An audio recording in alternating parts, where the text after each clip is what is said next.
गिबियावनो बयखौबो खुलुमबाय। दिनैहाय जोबोद गोजोननाय मोनदों। गहपुर जिल्ला UPPL वुमेन्स विंनि बाहाय वर्कशॉप लानाय जादों, मेल लानाय जादों आरो बेखौ जोङो सिनाखि फोरबोबो बा सिनायलायनायनि मोनसे फोरबोबो बुंजायो। जोङो सेन्ट्रेल UPPL निफ्राय आंजों जोंनि गाहाय नेहाथारि हेलेना आरो जोङो जिल्लानि तामुलपुरनिफ्रायबो जोङो नुजाफैदों आरो बाहाय जोंनि आइजो दैदेनगिरि बिथांमोनखौ जोङो सिनाखि बा सिनायलायनाय फोरबोआव जोङो गावजों गाव मोजां खोथा जोङो फोरमायलायदों, रायलायलायदों। गिबियावनो जोङो UPPL दोलोआवहाय आइजो दैदेनगिरि हिसाबै जोंहा गोबां बिबान दङ, गिलिर बिबान दङ।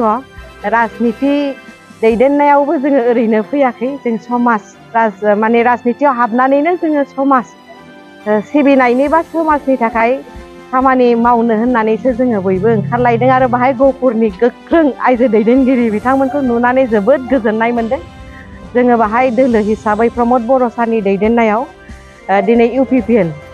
नि दैदेननायाव BTR सरकारा गोबां खामानि रायजो राजाफोरनि मोजांनि थाखाय दिन्थिफुंनानै देखायनो हाबाय जे गोजोन फैनाय लोगो लोगो जोंनि BTR माने फुरा ओनसोलावनो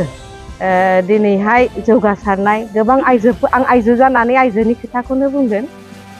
जोङो आइजो जानानै जोङो जोबोद गोजोननाय मोनदों, खारन जोंनि BTR सरकारा आइजोनि नामावनो गोबां बेबायदि आसनिबो माने बानायनाय जाबाय, दिहुननाय जाबाय आरो दिनै इमप्लिमेन्टेसनबो जागासिनो दङ। लोगोसे डिपार्टमेन्ट जोबोद ओंथि गोनां मोनसे मिनिंफुल डिपार्टमेन्ट आइजोफोरखौ लानानैनो बड'लेण्ड वुमेन एम्पावारमेन्ट मिशनबो दिनैहाय लन्च खालामजेनबाय आरो बिनिबो इमप्लिमेन्टेसना जागासिनो दङ। आइजोफोरनि जौगासारनायनि थाखायनो, डेभेलपमेन्टनि थाखाय, एजुकेसननि थाखाय बा लाइभलिहुड आरो रिसार्च खालामनाय, लिरनाय गोबां खामानिनि थाखाय बाजेट एल'केसनबो होनानै दोनदों आरो लोगोसे माने 650 बड'लेण्ड वुमेन चेम्पियन दानायनि खामानियाबो दिनै जागासिनो दङ। गासिबो BCDC आव सासे थेंक फाख्रि आइजोआ थांनानै जाहाथे आइजोफोरनि जेसेबांखिनि आसनिजों लोगोसे आइजोफोरनि खामानिखौ मावनो थाखाय माने एपइन्टमेन्ट होनायनि खामानियाबो जागासिनो दङ। जों आइजोफोरखौ गोबां मान सनमान होदों, जोंखौ डिसिसन मेकिं माने पलिसि मेकिंआव पार्टिसिपेट खालामनांगौ, बाहागो लानांगौ होननानै जोंनि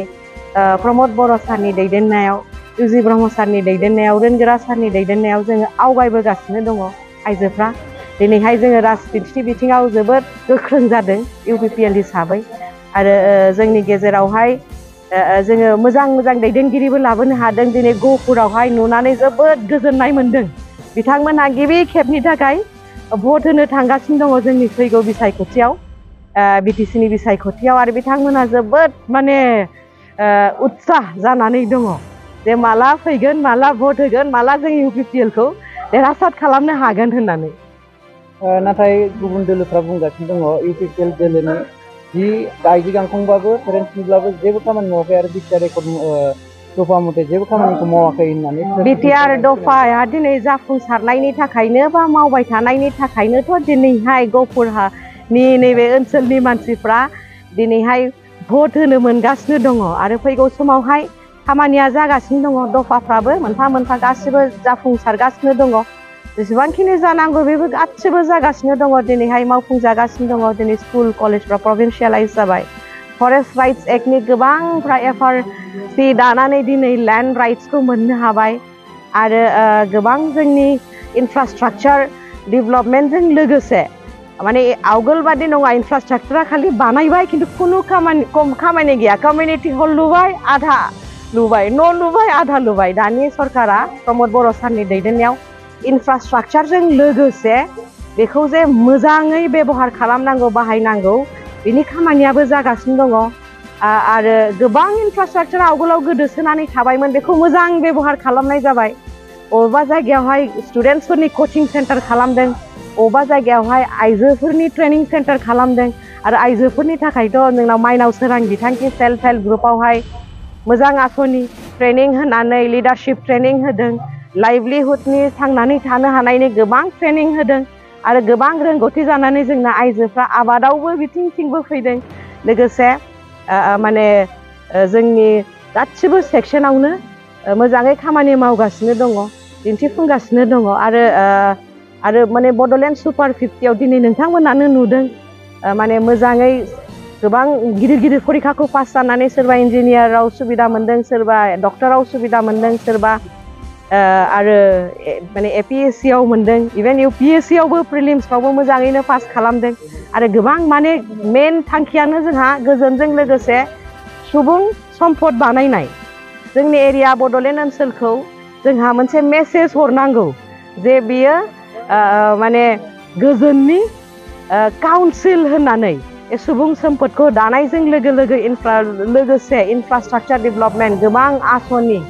आरो जोंनि एजुकेशनेल इन्स्टिट्युशन्सफ्रा दिनै मोजां जानायखायनो दिनैहाय चिरां जिल्लाया दिनैहाय आसामाव फार्स्ट पजिशन जानो हादों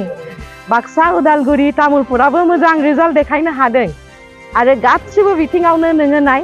मोजाङै मावनो हादों प्रमद बर' सारनि दैदेननायाव आरो आइजोफ्राथ' जोबोद आवगायदों आइजोनि दैदेनगिरि जानानै दायो आइजोफोरखौ मा खावलायहरनो सानगोन आरो जोंनि जाम्बा जाम्बिया बांसिन बिमायाव मिथिनो मोनाबा बुजिनो मोना UPPL होनबा UPPLखौल' मिथियो दा मानि सिनावबो होनांगौ खावलायनो औ जोंहा आइजोफोरखौ आं बेखौनो गुरैयै खावलायो जे जोंनि आइजोफोरनि मान सन्माननि थाखाय बांसिन प्रमद बर' सारनि दैदेननाय UPPL आनो मावदों आवगोलनि समावहाय जोंनि माखासे सेन्ट्रेलनि आसनि आरो दिसपुरनि आसनिनि बादै बाहाय माने BPF नि दैदेननायावहाय जेबो माने गावनि निजा भबिया जेबो आसनिबो बिसोर लाबोनो रोङाखै खुनु फ्लेगशिप स्किम लाबोनो रोङाखै जोंखौ साननानै जेबो गोदान डिपार्टमेन्टबो दानो रोङाखै इन्स्टिट्युशन्स फसङाखै ट्रेनिं सेन्टार लाबोआखै जोंनि UPPL नि सरकारावहाय मोनसे बड'लेण्ड वुमेन एम्पावारमेन्ट मिशन बादि लाबोबाय बड'लेण्ड वुमेन चेम्पियननि पस्ट लाबोबाय थेंफाख्रिनि पस्ट लाबोबाय Bodoland happiness mission flagship scheme लाबोबाय जाहाथे जोंनि आइजोफ्रा साबसिन हामसिन मेन्टेलि फिजिकेलि आवगायलांनो हायो डेभेलप जानो हायो आरो आङो गुरैयै बेखौनो खावलायगोन जिहेतु माने आइजोआनो पिसनि सिम्बल गोजोननि सिम्बल नङा होमबा जे दोलोआ दिनैहाय आइजोफोरनि मान सन्मानखौ जेब्लाबो आवगायनानै लाबोबाय थादों बे दोलोखौनो भट होनांगौ दिनै डिसिसन मेकिं पलिसि मेकिंआवबो दिनै पलिटिक्सआवबो ससियेलावबो आरो इक'नमिकेलिबो आइजोफ्रा जोबोद आवगायगासिनो दङ आरो बे दोलोआवनो भट होनांगौ होननानै आङो गुरैयै खावलायो आरो गहपुरनि बे आइजो आरो गहपुरनि रायजो राजायाबो आंहा बिश्वास दङ लोब लोब फैनानै बाहाय दिनैहाय 20टा बुथ कमिटि दङ आरो गोबां भटार्स दङ बिथांमोनाबो लोब लोब फैनानै प्रमद बर' सारनि दैदेननाय UPPL ट्रेक्टरावनो भट होगोन होननानै जोङो हाइकमान्डनि खोथा बादिबा जोंहा CWC आवबो रायलायलायनाय जाखादों बे थाबैनो फोसावनाय जागोन आरो बाहाय जोंनि गोबां दैदेनगिरियानो बयबो खामानिखौ मावदों रायजो राजानि जानानैनो मावदों आरो बिथांमोनखौ जोंनि धोनसिरिनि समस्तिनि जानानै नैबे गहपुरनि रायजो राजायाबो भट होगोन